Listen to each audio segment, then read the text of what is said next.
Livro de João, capítulo 19, versículo 30. O livro de João, quarto livro do Novo Testamento. Tá? Você que não trouxe Bíblia, você vai poder ver aí no Data Show. Mas aconselho você pelo menos baixar uma Bíblia no celular. Não agora, mas depois que você for embora. Só você digitar a Bíblia lá no Play Store ou no App Store. Apareceu um monte. E assim você pode ler a Bíblia em qualquer lugar.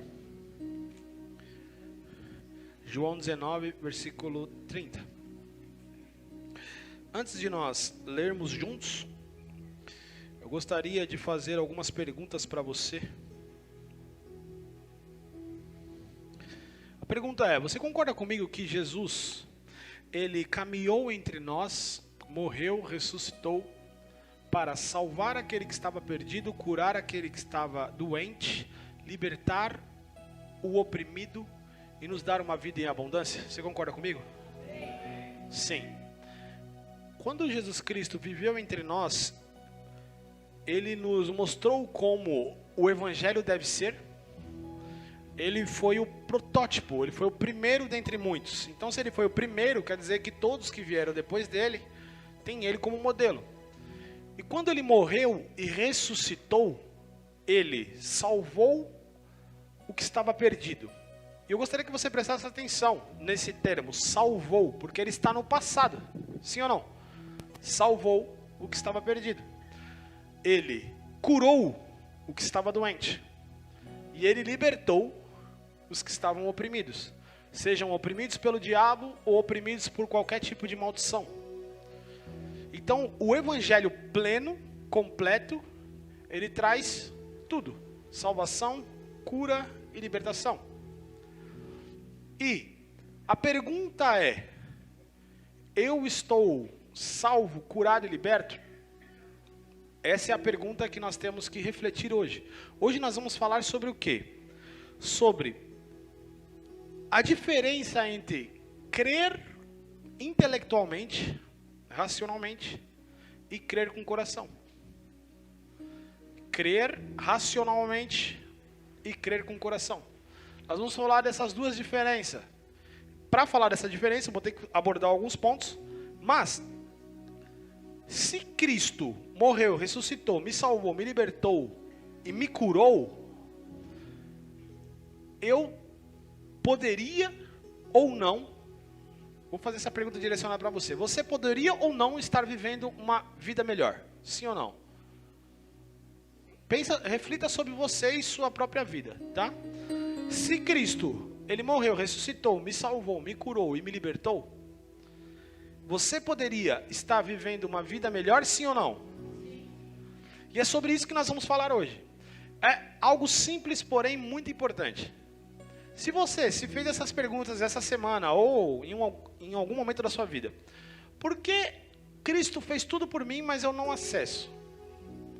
Por que Cristo, ele levou todas as enfermidades na cruz e eu ainda estou sofrendo alguma doença? Se você já se fez essa pergunta em algum momento, eu peço que você preste muita atenção no que nós vamos conversar aqui hoje, tá? Para isso, eu vou também precisar de alguns que... Quem trouxe Bíblia aí? Levanta a mão. Trouxe Bíblia. Seja no celular ou física, gente. Show. Então, algumas pessoas vão abrir em alguns versículos aí, tá? Que eu vou pedir para você abrir, beleza? Vamos lá então. Uma outra coisa. Quem está sabendo do seminário que vai ter quinta-feira? Levanta a mão. Vai ter um seminário que se chama Como Viver uma Vida Sem Limitações. Que é como acessar tudo o que Deus tem para você. E hoje é uma introdução desse seminário. Eu vou trazer alguns pontos, mas alguns pontos nós vamos conseguir aprofundar no seminário, porque no seminário é das 2:30 da tarde às 9:30 da noite. Então, por causa que é feriado, e aí a gente tem tempo, porque vai ser totalmente aberto. Hoje eu também vou abrir para pergunta, para quem quiser fazer pergunta, mas vai ser totalmente aberto para pergunta, totalmente informal. Então nós vamos conseguir aprofundar alguns temas que é muito importante para a nossa vida cristã, para nós vivermos realmente em abundância. Então, se você ainda não se inscreveu, o seminário é gratuito. A gente só pede para quem puder uma oferta para o COF, né? Só pro coffee break que nós vamos fazer aqui. Só isso. E de resto ele é gratuito. Você vai receber conteúdo, palavra de Deus. E só você vir. É só você vir e ainda é feriado. Amém? Vamos lá então. Oi? E ainda vai dar uma apostila? Maravilha, maravilha. Vamos lá então. Para explicar a diferença entre crer racionalmente e crer com o coração, eu vou te contar uma história. Bem breve. E é uma história verídica, tá? Eu já contei ela aqui, mas nunca é demais essa história. Teve um lugar onde era escasso de chuva, um país. Esses países que tem muita seca. E nesse país tinha uma igreja e um povo que cria em Jesus. E esse povo era liderado ali por um pastor. E o pastor, em um dia, ele teve uma ousadia de dizer: amanhã de manhã nós vamos orar para que chova. E Deus ouvirá a nossa oração. Então eu peço que você venha amanhã de manhã no culto com muita fé e ousadia. Porque eu preciso que a sua fé se una à minha para que nós traçamos chuvas para esse país. Estava escasso. Chegou às 9 horas da manhã, o povo chegou ali na igreja, na comunidade. Todo mundo foi chegando. E a igreja foi enchendo. Depois que chegou todo mundo, a igreja estava prestes a começar ali a reunião de oração. Chega uma criança. E essa criança chega com capa de chuva e guarda-chuva. Todo mundo ficou olhando para aquela criança meio pasmo. Dessa forma que eu estou olhando assim. Todo mundo olhando para a criança. E quando todo mundo olhou para aquela criança, todos, sem conversar um com o outro, chegaram a uma conclusão. Qual é a conclusão? Quem arrisca? A única que creu que ia chover era a criança. Porque ela foi de capa de chuva e de guarda-chuva. Essa é a diferença de crer intelectualmente e crer com o coração. A criança creu de coração. Os adultos creram intelectualmente. Para a criança é mais fácil? Sim, é mais fácil. Por isso que Jesus fala, sede como crianças. Por quê? Porque a criança não tem algo que eu vou pedir para você repetir agora. Ela tem, mas não muito firme ainda. Repita comigo, entendimento próprio. A criança, o entendimento dela ainda é pequeno. Ela é uma criança, não tem muito entendimento sobre a vida. Não foi tão afetado pelo modo natural de pensar, pela mídia, pela política, pela religiosidade. Ela não foi afetada por tudo isso. Então, se o pastor falou que vai chover, então vai chover. Entende? Então, para ela, se a criança ela tem a habilidade de ler a Bíblia, se Jesus fala, se você disser para esse monte, vai daqui, para acolá, e não duvidar no seu coração, assim se fará. Uma criança lendo isso, ela não tem dúvida. Ela vai dizer. Porque ela não tem entendimento próprio. Mas quando nós lemos, aí nós pensamos, mas cara, uma montanha, o que Jesus quis dizer com uma montanha? Já entrou o entendimento próprio. Já atrapalha o processo. E toda a informação que a gente recebe, ela passa pelos nossos sentidos. O primeiro sentido, vocês estão passando aí, vocês estão passando por 2 sentidos. Quer dizer, diversos, mas 2 são os principais. Audição e visão. Vocês estão me ouvindo e me vendo.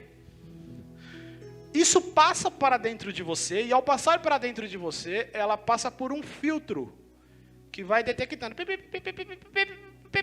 Vamos ver essa informação aqui, se ela é boa, para que permita que ela entre ou não no coração. Então, muitas coisas que Deus nos fala, passa pelo nosso filtro, e a nossa razão começa a detectar. E ela às vezes coloca numa gaveta que se chama não é importante.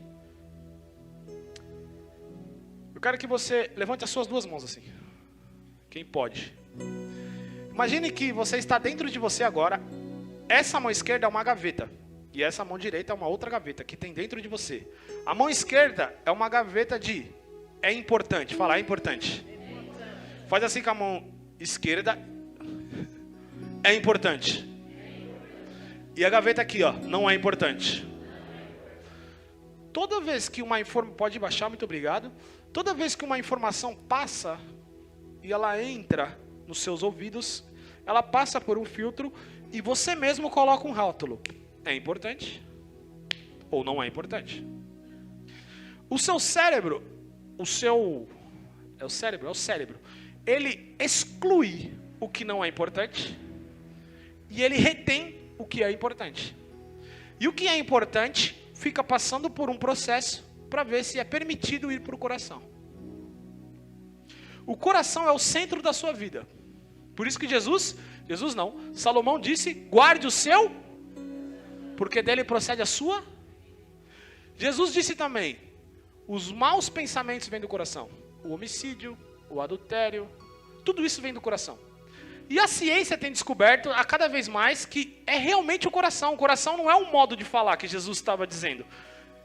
Dentro dos estudiosos da Bíblia, muitos falam que o coração é o subconsciente, o coração é a mente. Só que a ciência tem descoberto que realmente é o coração.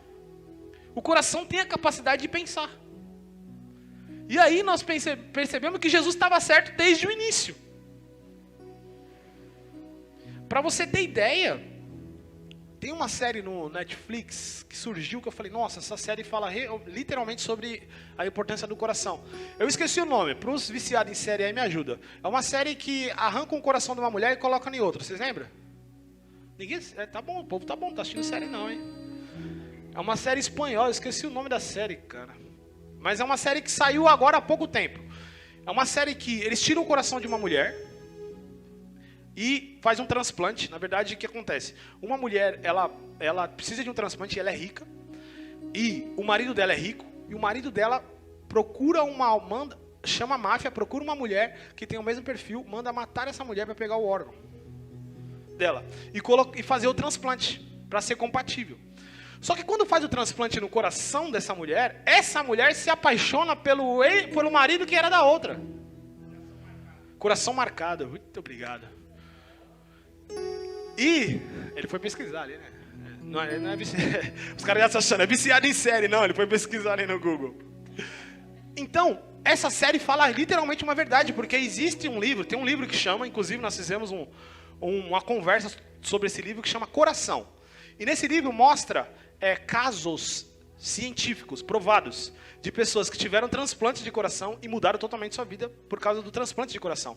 Então, por exemplo, um homem que gostava de rap faz um transplante de coração e começa a gostar de música clássica. Mas quem gostava de música clássica? O que tinha o coração anterior. Por que você está falando tudo isso, Abner? Para provar que o que Jesus está dizendo é realidade. O seu coração é o centro da sua vida. As crenças que você carrega, elas estão no seu coração. Por isso quando a gente fala, põe a mão no coração, antes era algo... põe a mão no seu coração, que bonitinho. Mas é uma verdade, é o seu coração. E é o órgão mesmo, tá? É o órgão. A ciência só tem provado que a Bíblia estava certa. E aí, imagina quando Jesus fala aqui sobre o coração endurecido. É realmente o coração. É um coração calejado. Mas, Benício, o que essa informação vai me trazer de diferente?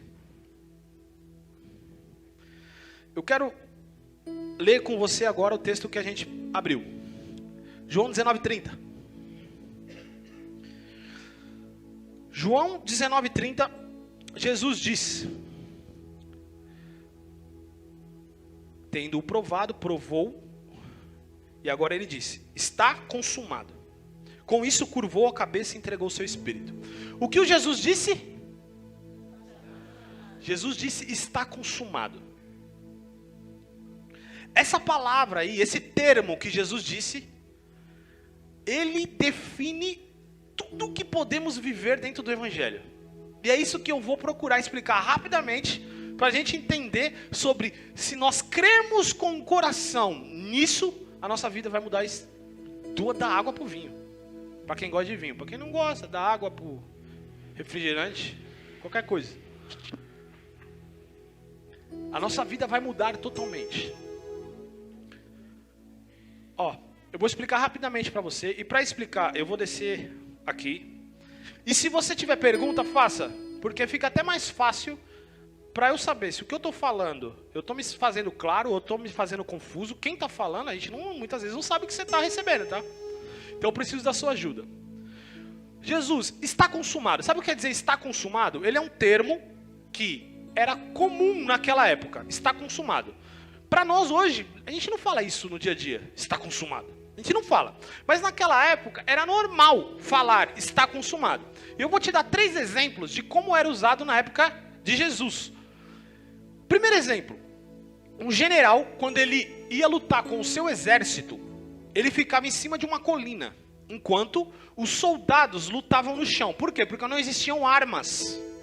Não existia bomba nuclear, não existia avião, não existia nada disso. Então era corpo a corpo, porrada a porrada, espada a espada. Só que quem está lutando aqui não consegue enxergar o que está acontecendo na guerra inteira. Então o general tinha que ficar em cima da colina para saber se a guerra estamos vencendo, não estamos vencendo, estamos perdendo, não estamos perdendo. Quando o general percebia que eles venceram a guerra, ele dizia, está consumado. O que significa a vitória é nossa. Esse é o primeiro termo que era um dos termos que era usado, momentos que eram usados. O segundo, presta atenção. Grava essa frase, repita comigo. A vitória é nossa. Esse é o foco do primeiro exemplo. Segundo exemplo. Uma pessoa, um comerciante, ele faz uma dívida, ele pega um empréstimo. Quem já pegou um empréstimo aqui? Tá, agora ninguém vai levantar a mão. Não vai nada. Se ele levantar, vai levantar todo mundo, né? Então vamos lá. Quem já pegou um empréstimo sabe do que eu estou falando. Ou comprou alguma coisa financiada. Aí eu pego todo mundo, né? Comprou alguma coisa financiada. Você tem aquele carnê enorme. Sabe aquele carnê? Que faz você suar na hora que deita no travesseiro? Esse carnê aí. Quando você paga toda a dívida, é uma alegria. Quem já pagou um carnê inteiro? Já pagou? Terminou o carnê, jogou? Ai, meu Deus do céu. Então, carnê, meu Deus. Naquela época também existia, não era nome carnê, mas existia. E quando o comerciante quitava a dívida dele, a pessoa que emprestou escrevia, está consumado. Quer dizer, a dívida está paga. Diga, a dívida está paga. Então, primeiro, a vitória é nossa. Segundo, a dívida está paga. E terceiro e último exemplo que eu vou usar hoje. Terceiro e último exemplo era quando alguém cometia um crime. Essa pessoa que cometia um crime lá em Roma, ele ficava preso e na cela ficava assim, como se fosse uma folha. Mas não era uma folha. Com todos os crimes que ele cometeu. E com a pena que ele tinha que pagar. Quando ele finalizava essa pena, ele voltava lá no juiz. E o juiz escrevia o quê? Está. Então, a punição foi paga. Não existe mais pena sobre essa pessoa. Quando ela saía e alguém lembrava do crime que ela cometeu e tentava acusar ela, ela olhava assim, pegava o juiz e falava, ó, está consumado. Eu não tenho mais pena nenhuma. Eu não tenho mais dívida nenhuma com a sociedade. Então, quando Jesus ele subiu na cruz, ele disse a mesma coisa. É o mesmo termo que era usado. Ele levantou na cruz e disse, está consumado. Mas por que Jesus disse isso? Agora eu quero que você preste atenção. Antes de Jesus, existia uma aliança que hoje nós chamamos de velha aliança. E depois de Jesus, quando ele morreu, antes de ele morrer, ele, não sei se você lembra da ceia, que ele toma a ceia, ele fala assim, ó, esse é o sangue da nova aliança. O que quer dizer uma aliança? Aliança é um compromisso legal que eu faço com uma pessoa que define a forma como vamos nos relacionar. Como assim, Abner? Quem é casado aqui? Levanta a mão. Ó, temos bastante casados, legal. Um casado, quando ele vai lá no cartório, ele assina o contrato, ele confirmou uma aliança. E nessa aliança, antes dessa aliança, você tem que definir alguns termos. Por exemplo, vai ser comunhão parcial de bens? Não. Vai ser total? Você tem que definir isso, certo? Porque é a maneira que você vai se relacionar. Quais os problemas? Quando existe problema no casamento, é quando quebra a aliança. Nós definimos uma forma de nos relacionar, mas você não cumpriu. Há uma quebra de aliança. Então isso é uma aliança. Deus tinha uma aliança com o povo de Israel. Deus tinha uma aliança com o povo de Israel. E essa aliança foi através de Moisés. E Moisés subiu no Monte Sinai, recebeu lá a lei. E quando ele recebeu a lei, Deus pronunciou essa lei através de Moisés. E o povo disse, nós concordamos em viver segundo essa lei. Então ali foi definida a aliança. A aliança é definida assim, eu passo meus termos, você aceita esses termos? Aceito, então nós definimos uma aliança. Então Deus definiu uma aliança com o povo. Só que a lei tem 613 mandamentos. Cara, cumprir 613 mandamentos é fácil? Não. Cumprir 10. Quem conhece os 10? Se a gente falar, não sabe nem os 10 de cor. Imagina cumprir os 613. Mas essa era a aliança que Deus tinha com Israel. E Deus deixou bem claro. Isso aqui eu vou até ler com você. Deuteronômio 28. Para você ver que não é coisa da minha cabeça. Deuteronômio 28.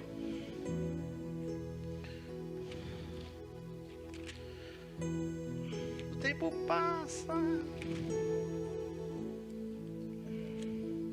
Ó, Deuteronômio 28, versículo 1. Se vocês obedecerem fielmente ao Senhor, o seu Deus, e seguirem cuidadosamente todos os seus mandamentos, que hoje dou a vocês, o Senhor, seu Deus, os colocará muito acima de todas as nações da terra. Todas essas bênçãos virão sobre vocês e os acompanharão se vocês obedecerem ao Senhor, o seu. Qual era o termo do relacionamento? Se vocês obedecerem os mandamentos, as bênçãos vão acompanhar vocês, vocês se tornarão a maior nação da terra. Sim ou não? Ok. Aí eu não vamos ler tudo, porque ele vai falar todas as bênçãos. Só que, no 28:15, ele começa a falar sobre, e se vocês não obedecerem? Coloca o 28:15. Olha lá. 28:15. Entretanto, se vocês não obedecerem ao Senhor, o seu Deus, e não seguirem cuidadosamente todos os seus mandamentos e decretos que hoje dou a vocês, todas essas maldições cairão sobre vocês e os atingirão. Esse era o relacionamento daquela época, baseado na lei. Se há o cumprimento dos mandamentos, bênção. Se não há, maldição. Era assim o relacionamento entre Deus e o homem, Israel. Só que qual o grande problema desse relacionamento? O grande problema desse relacionamento é que ele depende do homem. O que você está falando, Abner? Quantas vezes você disse para si mesmo, a partir de segunda-feira eu vou começar a minha dieta? E quantas vezes você falou isso e não começou? Tá, por quê? Nós temos uma inclinação para o erro. Certo?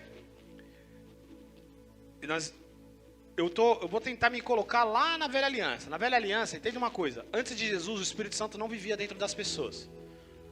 Lembre-se disso. Antes de Jesus, o Espírito Santo não vive dentro das pessoas. Agora eu vou falar uma coisa para você. Você acha que é difícil a sua vida? Imagina deles. O Espírito Santo não vivia dentro das pessoas. Eles não tinham Deus dentro de si. Então, esse povo estava sempre inclinado ao erro. Sempre inclinado a voltar para os mesmos pecados. Aí dentro da lei tinha algo para aplacar a ira de Deus, que era o sacrifício de animais. Se você pecou, leva um animal dessa forma, corta o pescoço dele, o sangue dele derramado, vai aplacar a ira de Deus por um certo momento, só que o povo vai lá e pecava de novo. Aí vinha, matava mais um animal, matava uma... Teve chacina de animal porque o povo pecava o tempo todo. Assim como eu e você. Deus percebeu que aquilo não estava dando certo. Quando eu falo Deus percebeu, é um modo de falar, tá? Porque Deus já sabe tudo antes da fundação do mundo. Então é só um modo de falar. Então o que acontece? O povo sempre voltava para o erro, sempre voltava para o erro, sempre voltava para o erro, sempre voltava para o erro, sempre voltava para o erro. E aí, Deus disse, no livro de Jeremias, através do profeta de Jeremias, ele falou assim, eu farei uma nova aliança com esse povo. Eu colocarei a minha lei na mente e coração deles. E ninguém vai precisar dizer um ao outro que ele tem que conhecer o Senhor, porque todos me conhecerão. Deus está falando de relacionamento. A aliança fala de relacionamento. Antes ele se relacionava através da lei. E ele diz, eu vou me relacionar de outra forma com esse povo. Porque pela lei não dá. Agora, o problema é que a maioria de nós aprendemos a viver dentro do evangelho através da lei. Como assim, Abner? Porque o intuito da lei é o esforço próprio. Se você obedecer, você vai receber. Se você não obedecer, você não vai receber. A maioria de nós aprendemos o evangelho dessa forma. Qual é essa forma? Se você for no culto todos os domingos, você vai receber a bênção de Deus. Se você orar todos os dias, você vai receber a bênção de Deus. Se você ler a Bíblia todos os dias, você vai receber a bênção de Deus. Se você fizer, se você fazer, se você obedecer, se você praticar, você vai receber. Então, se você não praticar, você não vai receber. Isso às vezes nem é alguém que ensina, é a cultura. Quando você está em um ambiente, tem coisa que não é falada, é o comportamento da massa te ensina. E você quer perceber se você aprendeu a viver assim? É simples. Se você acha que para você ser amado por Deus, você precisa fazer alguma coisa, você ainda vive pelo esforço. Ou se você cometeu um erro, você acha que Deus te ama menos, te deixou de te ouvir, você ainda vive pelo esforço. Então, por exemplo, você cometeu um erro, pecou. Sei lá qual pecado. Pensa aí, um pecado simples. Perdeu a paciência com alguém no trânsito. Perdeu a paciência, falou, mandou o cara para aquele lugar e na hora já... Meu Deus, eu pequei. Nem vou orar agora porque Deus não vai me ouvir. Vou esperar a hora da minha oração. Esse comportamento demanda o quê? Esforço. Se eu falhei, Deus não me ouve mais. Se eu estou cometendo erros, Deus não me ouve mais. Esse comportamento é um comportamento que foi nos ensinado através da velha aliança. Nós vamos entrar no outro ponto, calma. Mas eu quero entender que o teu esforço não alcança Deus. Abner, então eu não tenho que me esforçar? Para ser amado, não. Nada do que você faça ou deixa de fazer vai fazer com que Deus te ama mais. Por quê? Porque Deus já te ama infinitamente, independente do que você faça. Não tem nada que você possa fazer. Mas Abner, olha o que Paulo fala algo muito legal. Ele fala assim, se você entregar tudo aos pobres, mas não tiver amor, de nada valeria. O que quer dizer isso? É que a ação externa em si, ela não vale. O que vale é a motivação. Eu posso entregar tudo que eu tenho para os pobres, mas a motivação não está certa. A única motivação que é certa dentro do evangelho é o amor. Tudo que é motivado fora do amor. Quando você pensa que você tem que viver uma vida de esforço, você vive uma vida cansativa. Você vive uma vida aonde você está sempre esgotado, sempre procurando uma forma. Deus, o que eu preciso fazer para receber isso? Esse fazer, ele é um grande perigo. Mas Abner, como que isso se transicionou? Como que isso se transicionou? Se transicionou de que forma? É o seguinte, como eu disse, no modo de falar, Deus compreendeu, Deus já sabia que esse modo de relacionamento era temporário. A Bíblia fala que a lei foi o nosso tutor até Cristo. Presta atenção nisso aqui. Vou repetir. A Bíblia fala que a lei foi nosso tutor até Cristo. Eu vou te explicar o que quer dizer esse texto. Sabe o que quer dizer um tutor? Voltando aqui. Sabe o que quer dizer um tutor? Um tutor, naquela época passada, era uma pessoa. Na verdade, vamos fazer o seguinte. Vamos usar um exemplo. Vou aqui para cima. Eu preciso de dois... Como que chama? Dois voluntários. Eu preciso de 2 voluntários, que a palavra sumiu. 2 voluntários. Gente. Só mais um. Na verdade, mais um. Preciso de 3. Agora eu vi o outro na minha cabeça. Ai, meu Deus. Boa. Vamos lá. Eu vou pedir pro... Isso, o Edenilson fica aí. A Luísio vem pra cá. Que eu não chamo de apóstolo não, é a Luísio. Coca vem pra cá. Fica aqui no meio. Ó, vamos imaginar o seguinte.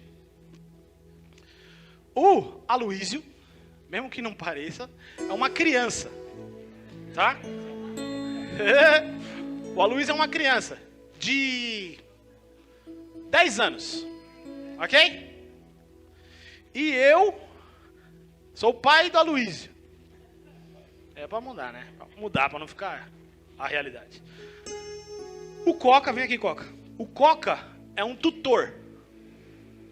E o Edenilson é um professor. Ele ensina a lei para as crianças. O tutor, ele só tem um papel. É levar a criança, na época, os pais não tinham tempo para levar a criança até a escola, eles tinham que trabalhar. Então o tutor acompanhava a criança nesse caminho até a escola para ver se não aconteceria nada de mal com essa criança. Então, Coca, por favor, leva essa criança aqui até o Edenilson. Olha lá. Agora, o Coca vem pra cá. E o Coca sai de cena nesse momento. E deixa o professor ensinar a criança. Certo? Ficou claro aí? Agora volta de novo. Mesmo caminho. Volta aqui. Vai lá, Coca fica no meio ali.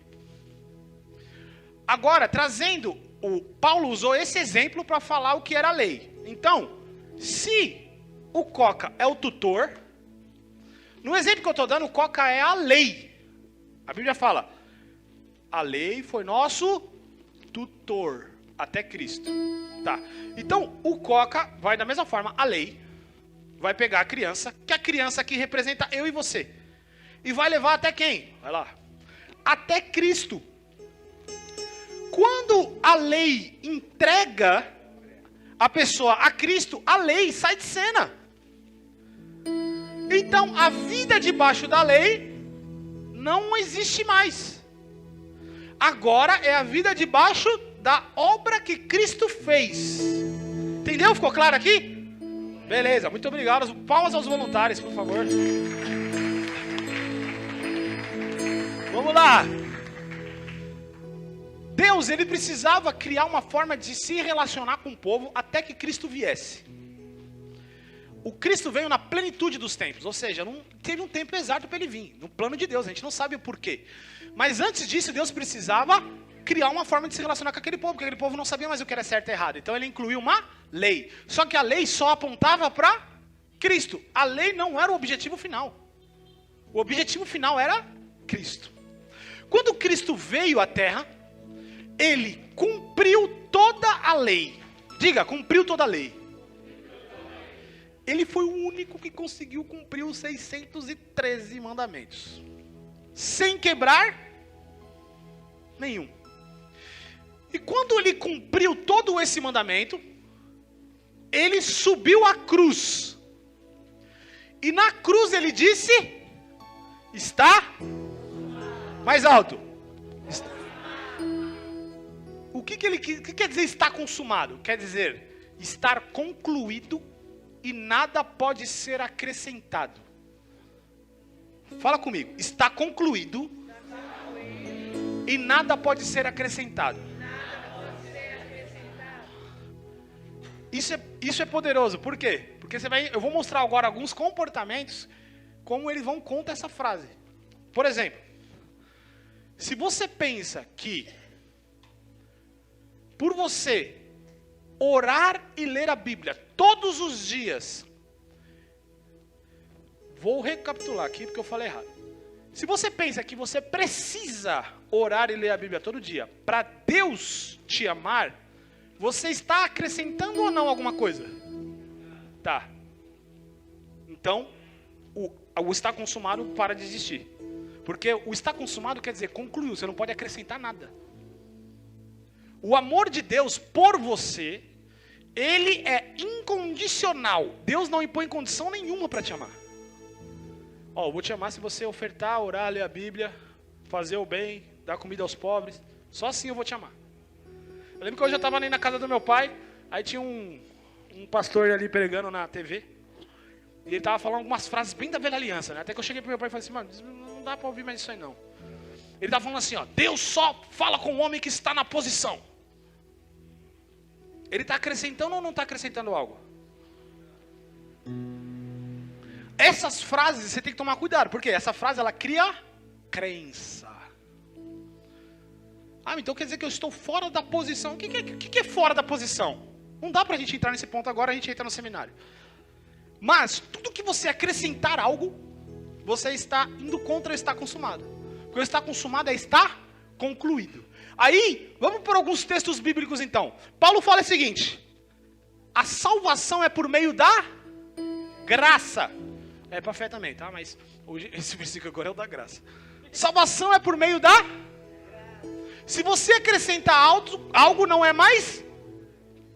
Ele fala, não veio de vocês, é dom de...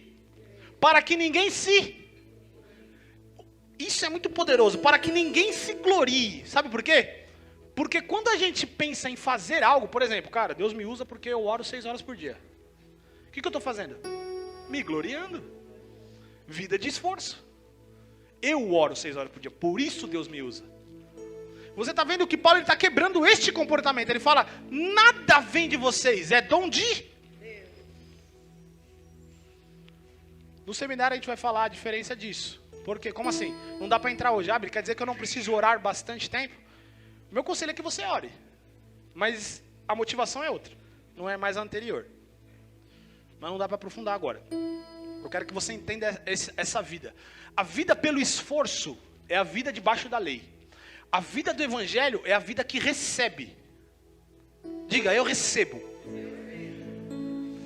Agora, o evangelho é sobre receber. Mas receber, a gente entende num contexto totalmente diferente. E aí nós vamos ler um outro texto, que é o segundo texto importante de hoje. João 19:30, você leu, está consumado. Agora eu quero que você abra em Marcos 11:23.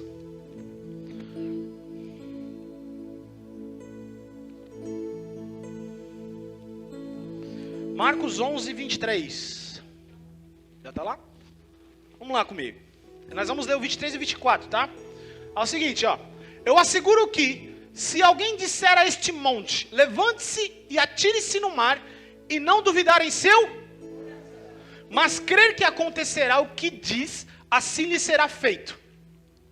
Portanto, eu digo, tudo que vocês pedirem em oração, creiam que já o receberam, e assim sucederá. Ainda bem que desligaram bem na hora que acabou. Assim se sucederá. Marcos está mostrando aqui a crença no coração. A crença racional, agora vamos lá. A crença racional é concordar intelectualmente. Diga, concordar intelectualmente. Essa é a crença racional. A crença do coração, ela gera experiência. Ela gera experiência, ela muda o comportamento e ela afeta todas as áreas da sua vida. A crença com o coração. Por isso que Jesus está falando, quem crê, quem orar e crê com o coração que já recebeu, assim acontecerá. Porque quem crê com o coração, ele muda o comportamento. Acabou. Vamos voltar para o exemplo da menina lá do início. A menina, peraí, se amanhã vai chover, ela creu com o coração, então eu preciso levar guarda-chuva. É um comportamento simples, mas é um comportamento de quem acredita com o coração. E não quem concordou apenas intelectualmente. Porque quem concordou apenas intelectualmente, você fala assim, pô, você acredita que vai chover amanhã? Não, eu acredito, pô, acredito, tá, legal, beleza. Aí vem sem guarda-chuva. Aí vem porque, talvez, pô, vou lá porque eu acredito, mas não é uma acredito, não é uma crença. Sabe o que se chama isso aí? Quem chuta? Ninguém chuta? Começa com E. Quase lá. Começa com E. Quase lá. Esperança. Muitos de nós temos crença, fé como esperança. Como assim? Eu espero que aconteça. Entende? Eu espero que chova. Mas não é que eu creio que chova. Eu espero que chova. Essa menina não. Ela cria que ia chover. Ela não tinha esperança que ia chover. Agora, a crença, a fé do evangelho, ela está no passado e não no futuro. Para nós é o passado. Como assim, Abner? Agora vamos lá. A vida debaixo da lei é uma vida baseada no esforço. Diga esforço. Se você faz, você recebe. Se você não faz, você não recebe. Só que a vida do evangelho, ela é baseada na obra consumada da cruz. Toda vez que a gente crê em algo, a gente não crê porque Deus vai fazer. A gente crê porque Deus já. Porque quando Cristo morreu e ressuscitou, o evangelho não trouxe só perdão de pecados. O evangelho trouxe um ponto: cura de enfermidades. Vamos lá, salvação. A salvação é uma palavra, o termo salvação, no grego, é uma palavra sozo. Diga sozo. Essa palavra, sabe o que quer dizer? Ser resgatado ou salvo das garras de Satanás para uma relação em paz com Deus. É o termo que significa sozo. É a palavra salvação. Toda vez que aparece salvo na Bíblia, está lá sozo. E agora eu vou te mostrar biblicamente que a salvação envolve cura e envolve libertação. Tá? Você vai comigo? Quem está com a Bíblia aí? Vamos lá. Quem está com a Bíblia, levanta a mão, vou escolher agora. Tia Nalva. Que ninguém sabe, nem todo mundo sabe que é minha tia, né? Romanos 10. Abre em Romanos 10, 9. Versículo 9 e versículo 10. Levanta mais a mão quem está. Carlos. Efésios 2, 8 e 9. Lá atrás, alguém? Com a Bíblia na mão. Toninho. Mateus 9, 22. Quem mais está aqui com a Bíblia na mão? Edna. Marcos 10, 52. Só mais duas pessoas. Marcelino. Lucas 8, 36. Quem levantou a mão lá? Vaguinho. 2 Timóteo 4, 18. Ó, esses textos, todos esses textos que a gente vai abrir agora, todos eles têm a palavra sozo, no grego, no original. A Bíblia na linguagem original, tá? Então vamos lá. Quem eu pedi para abrir Romanos 10, 9 e 10. Lê para mim, para nós, né?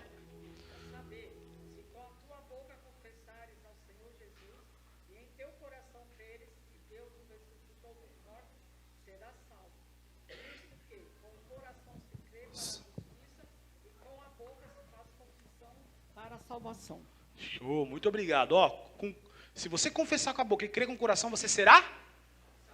A palavra aí é sozo, salvo. Fica claro que o Paulo está falando o quê? De salvação, da alma. Sair do inferno, céu. Ok? Vamos lá, quem eu pedi para abrir o Efésios 2, 8, 9? Carlos, lê para nós. Porque pela graça sois salvos por meio da fé. E isso não vem de vós, é dom de Deus. Não vem das obras, para que ninguém se glorie. Perfeito. Pela fé sois sozo.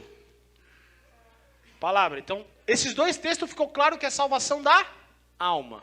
Ok? Os próximos dois textos, a mesma palavra, sozo está aí. Só que você vai ver que o texto fala de algo diferente. Quem eu vou pedir para abrir em Mateus 9, 22? Ah lá, tá no Toninho.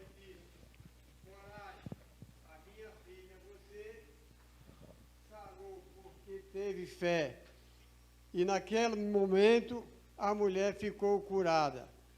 Perfeito. Ele está falando do quê? Da mulher do fluxo de sangue. A mulher tocou e ele falou assim: você está curada. Só que a palavra que aí é sozo. O que mostra que a salvação envolve cura. Outro texto, antes o Diego está me ajudando aqui. Quem foi que eu pedi para abrir Marcos 10, 52? Levanta a mão só para o Diego chegar em você antes.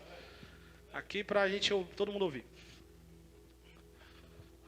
E Jesus lhe disse: vai, a tua fé te salvou. E logo viu e seguiu a Jesus pelo caminho.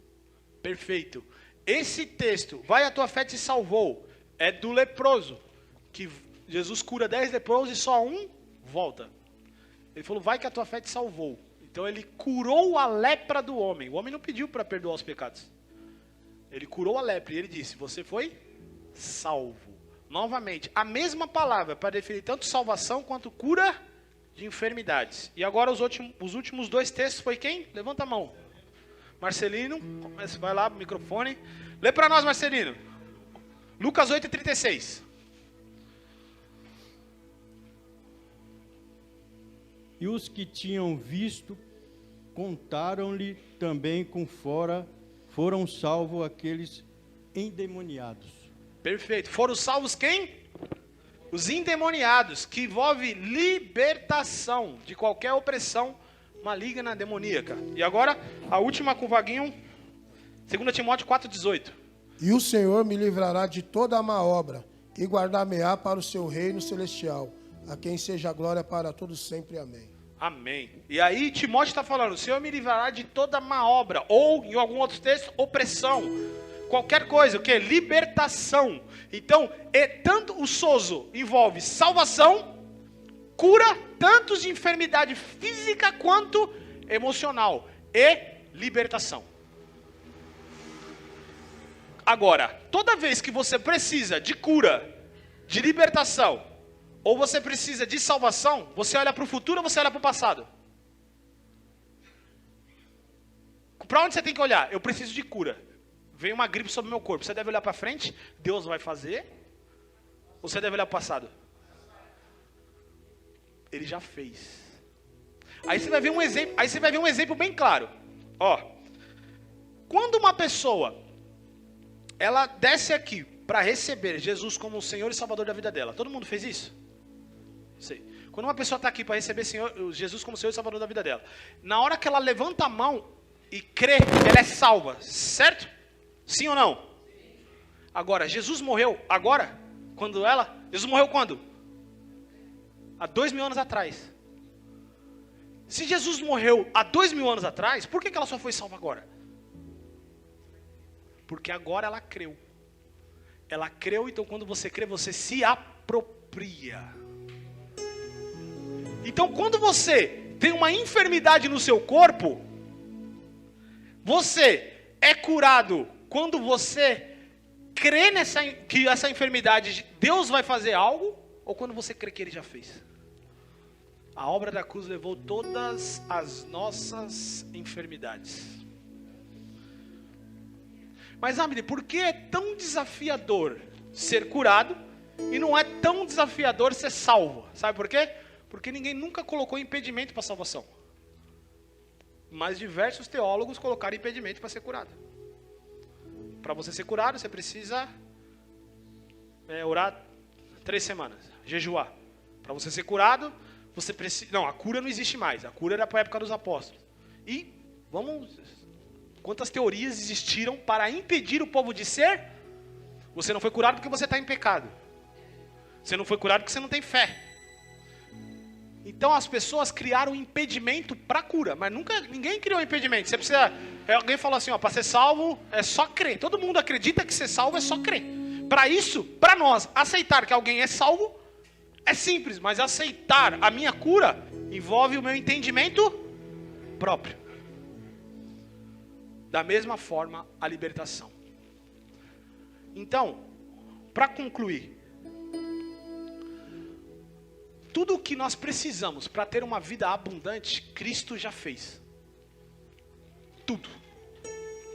Tudo o que precisamos. Do que você precisa? Pensa aí agora, do que você precisa? O que você orou essa semana? Você orou essa semana, você pensou em algo, você pediu algo. Você clamou por algo. O que você precisa? Algumas pessoas falam assim, eu preciso de dinheiro. Cristo morreu para eu ter dinheiro. Que é um ponto que nós vamos aprofundar no seminário também. Espero que dê tempo de fazer tudo isso. Estou falando que vai aprofundar. Deuteronômio 28. Sabe qual que é uma das maldições lá e uma das bênçãos? A maldição principal de Deuteronômio 28, sabe qual que é? Pobreza.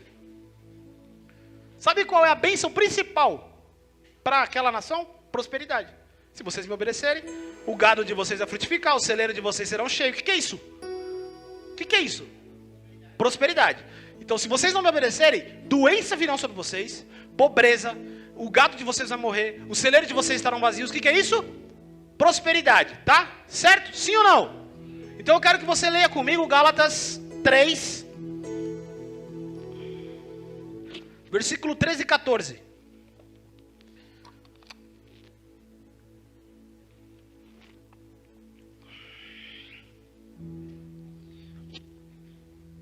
Ó, Gálatas 3, versículo 13 e 14. Eu disse que a maldição da lei envolvia pobreza, certo?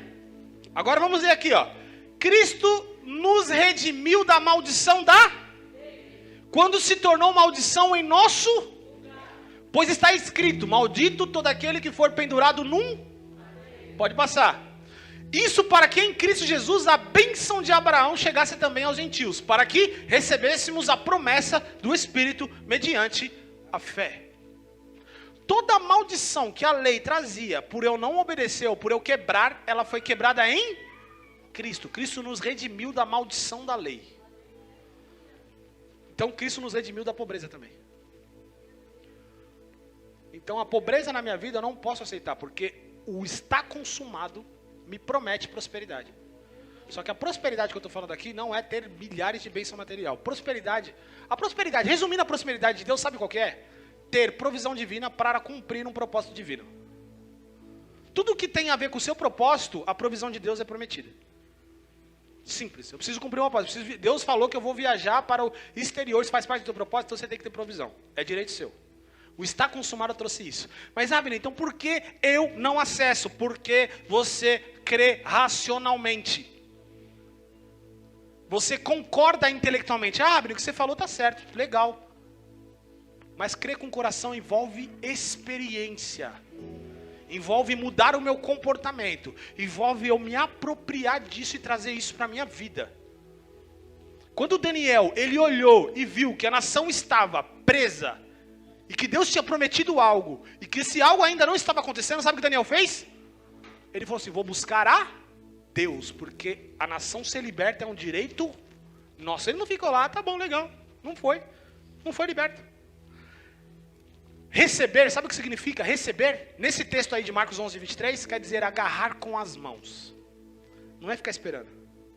Agarrar com as mãos, isso é meu por direito. Eu ajo dessa forma porque isso é meu. Eu não aceito enfermidade sobre o meu corpo. Eu não aceito opressão demoníaca sobre o meu corpo e sobre minha família. Eu não aceito nenhuma pessoa da minha família perdida. Eu não aceito escassez e faltar alimento na minha mesa. Porque o está consumado, o que Cristo fez na cruz, me dá direito de ser salvo, de ser curado, de ser liberto, de ser próspero. O evangelho, ele é completo. Completo. Tudo. Por isso que Jesus disse, não se preocupe quanto ao que comer, quanto ao que vestir, quanto ao que beber. Jesus seria hipócrita se ele tivesse dito isso e não tivesse dado uma solução. Ele disse isso porque já tinha uma solução. Ele falou assim, eu vou destruir a pobreza na cruz e a escassez. O que vocês mais se preocupam, que é o quanto que comer, quanto que vestir, quanto que beber, eu prometo provisão. Essa provisão, Deus pode usar o seu trabalho, Deus pode usar o trabalho da sua esposa, Deus pode usar pessoas que vão à sua casa te prover, Deus pode usar um anjo e colocar dinheiro na sua conta, Deus pode usar milhões de formas, desde que você entenda que Ele é o teu provedor e não o seu braço. No momento que você entende que é o seu braço, você volta para a lei. Deus, o Senhor está usando o meu trabalho para me prover. Não é o meu trabalho que me provê. Deus está usando o meu trabalho para me prover. Mas se um dia faltar meu trabalho, Deus vai continuar milagrosamente até que eu tenha outro trabalho. Abner, qual é a diferença de quem vive isso e de quem luta? Crer racionalmente ou crer com o coração? Crer racionalmente ou crer com o coração? Crer racionalmente ou crer com o coração? Abner, você está vivendo tudo isso? Não, porque algumas coisas eu estou crendo ainda racionalmente. Mas uma coisa eu fiz, eu estou agarrando e dizendo que é meu. Está, acho que já um pouco, não está mais lá só nas regiões celestiais, não. Eu estou tentando trazer para a terra. E eu estou lutando. Algumas coisas estou vivendo, outras não. Outras o diabo quer mostrar para mim que você não está vivendo não. Mas eu falo assim, a fé crê naquilo que é invisível. Então eu creio, eu acredito, eu trago. Aleluia. E para a gente terminar, eu vou pedir para você abrir no livro de Atos, capítulo 16, versículo 14.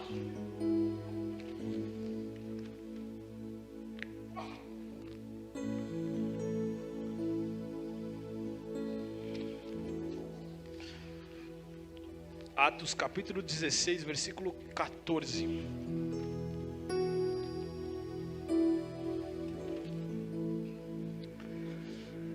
Ó, aqui é uma experiência muito importante. Presta atenção na leitura. Uma das que ouviam era uma mulher temente a Deus chamada Lídia, vendedora de tecido de púrpura da cidade de Tiatira. O Senhor abriu seu coração para atender a mensagem de Paulo. Há 2 semanas atrás, eu também trouxe uma palavra aqui falando sobre abrir o entendimento, que quer dizer também abrir o coração, porque o entendimento está no coração. Quem vai anotar aí, anota esse ponto, e esse ponto a gente vai bater bastante lá no seminário. Na minha visão, 4 formas de você fazer algo entrar no seu coração. Antes dessas 4 formas, só quero dizer uma coisa. Permitir que entre no seu coração é responsabilidade sua. Porque se não fosse responsabilidade sua, Jesus não ficaria bravo com o povo que estava com o coração endurecido. Não fazia sentido nenhum ele ficar bravo se não é responsabilidade deles. Então é minha responsabilidade permitir que o meu coração endureça, ou que ele fique aberto para a palavra, ou que ele fique aberto para o que Deus vai falando. Olha o que endurece o meu coração e o seu e impede a gente de receber coisa. Modo natural de pensar. Segundo, religiosidade. Terceiro, traumas e conflitos emocionais. Por quê? Um conflito emocional bloqueia a minha forma de ver o mundo. A religiosidade muda a minha forma de ver o mundo. E a mentalidade natural faz com que eu não enxergue as coisas que Deus está fazendo, só o que está acontecendo na minha frente. Essas coisas impedem. Agora vamos lá. 4 formas para você começar a permitir que as coisas entrem no seu coração. Primeira, passar tempo com o Pai, com o Filho e com o Espírito Santo. Aí envolve o tempo de oração. O tempo de oração não é para receber mais coisa de Deus. O tempo de oração é para estar mais perto do Espírito Santo a ponto de o meu coração ser mudado.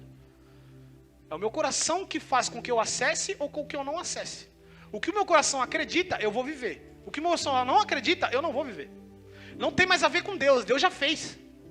Ele enviou o filho dele, morreu e ressuscitou. Ele quer mais o quê? Então, ele já fez tudo, agora eu preciso me apropriar. Passando tempo com o Pai, com o Filho, com o Espírito Santo, em oração, em jejum, em palavra, em humildade. Quando você chega a Deus, meu coração ainda não está acessando, eu quero entender. Abra os meus olhos do meu coração. Abra os olhos do meu coração. Abra os olhos do meu coração. Abra os olhos do meu coração. Quanto mais você falar, abra os olhos do meu coração, e você entrar com esse propósito na presença de Deus, você vai começar a ter vislumbres. Seu coração vai começar a se transformar. Passar tempo com o Pai, com o Filho, com o Espírito Santo. Estar mais tempo em contato com o céu do que com a terra. Esse é o primeiro ponto. O segundo ponto é escolher acreditar. O que é escolher acreditar, Abner? A situação está toda errada. A Bíblia fala que eu tenho direito pela cura das enfermidades, mas eu não paro de sentir dor. Mas você escolhe continuar acreditando. Mas a palavra de Deus promete provisão, mas eu estou sem alimento na minha mesa, mas eu escolho continuar acreditando. Acreditar é uma escolha.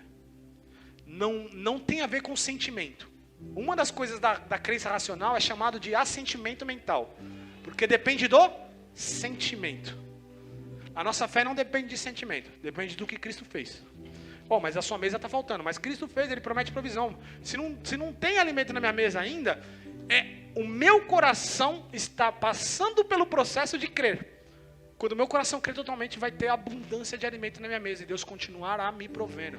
Não tem a ver com Deus, o problema não está com Deus. Escolha continuar acreditando. Terceiro, meditação.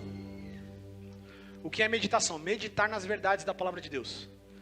Você tem um problema na sua vida, por exemplo, meu problema principal, Abner, é a parte profissional. Eu não acredito que Deus tem para mim uma vida profissional maravilhosa. Tá, então vamos lá. Você vai pegar um texto bíblico que fale sobre isso, que Deus vai falar com você, e você vai meditar nesse texto. Você vai até parar de assistir série, parar de e passar tempo meditando. Se essa verdade, ela precisa entrar no meu coração. Como que eu medito? Eu reflito sobre ela, eu penso sobre ela, eu anoto ela no bilhete, eu colo na minha parede, eu oro antes de dormir, eu oro quando acordar, eu penso, eu reflito, eu busco textos no YouTube, pregações sobre esse assunto, pergunto para quem tem mais sabedoria que eu na palavra sobre esse assunto, eu faço curso sobre esse assunto. Tudo que envolve esse assunto você vai meditar, meditar, meditar, meditar, e pela repetição essa verdade começa a entrar no seu coração. Quando entrar no seu coração, reflete na sua vida. E o último ponto. O último ponto é uma experiência com Deus. Uma experiência com Deus marca a sua vida e vira a sua vida em 360 graus em um instante. Quem já teve uma experiência marcante com Deus, levanta a mão. Uma experiência muda todas as suas prioridades. Uma experiência. Paulo era um assassino. Em uma experiência se tornou um pregador. Uma experiência. Uma. Quando Deus entra no seu quarto, entra no seu sonho, entra na sua vida e marca com uma experiência, o seu coração transforma, muda toda a sua prioridade. Eu tive diversas experiências com Deus, e não é essa experiência de ver anjos. Experiência não é só isso não. Experiência é eu ler um texto e Deus enfiar uma faca no meu coração naquele texto. Quando Deus falou para mim que eu era governado pelo dinheiro, isso mudou minha vida. Ele mudou 360 graus. Ele falou assim: você é um escravo do dinheiro. Na hora ali, ó, mudou. Uma leitura, mudou. Uma experiência com Deus. E agora, você que deseja essa transformação no coração, Espírito Santo, você fala com o Espírito Santo. Hoje, você falou com o Espírito Santo. Através dessa palavra, você percebeu que o seu coração está impedindo de que a palavra de Deus entre aí. Você percebeu que o seu coração está endurecido. Você percebeu que você precisa abrir o seu coração. Assim como Deus abriu o coração daquela mulher para que ela recebesse o evangelho de Paulo. Se você percebe isso, você pode vir aqui na frente.